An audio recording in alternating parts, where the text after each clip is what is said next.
CBS 58 Investigates sifted through hours of body camera video. We know as a result of this case, officers were disciplined and retrained. Now we're able to see exactly what happened. We're not naming or showing the suspect because she's not charged. You feel like a big man? No, I really don't. Well, how the do you use this thing? Do you want my help, or are you just going to keep yelling at me? This body camera video obtained by CBS 58 Investigates shows the 51-year-old suspect in a fatal OWI crash shortly after her arrest January 30th. You turned around and just... Want to make a phone call or not? Yes.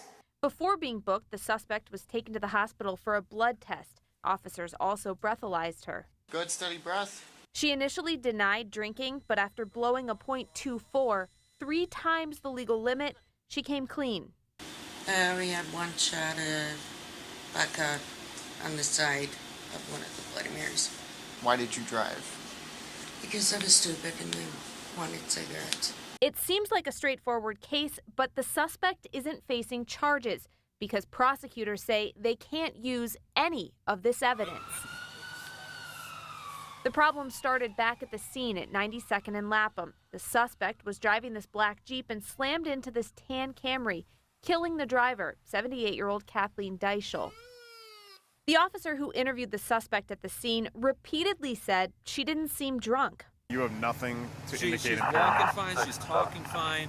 The officer even tells a sergeant he doesn't have probable cause to get a blood test. All I smell on her is perfume, and it's the only thing she took. I said, when's the last time you even drank? She said 3 days ago. Right. She said she really doesn't drink that much. Deputy District Attorney Kent Lovern says it's statements like this that destroy the case. They talked among themselves about this situation, that she was not intoxicated. And after that, they couldn't order her to do things. They had to get her consent to do things. Police did ask the woman to do a voluntary blood test. Yay, nay? She said no because she's worried about her dogs. So officers decide to take the suspect home so she can let her dogs out and then ask again. I'm just concerned with, well, if something comes back, she said she already said no, but she'll do it if we do this. But she came up to me afterward and she said, I'm willing to do whatever. I just really need to get my dogs out. Video in the home is blurred by police for the suspect's privacy. Imagine there's a line directly in front of you going this way. Again, the suspect refuses to consent to any tests, so the officer orders her to do field sobriety tests. You're going to follow the tip of the pen with your eyes and your eyes only.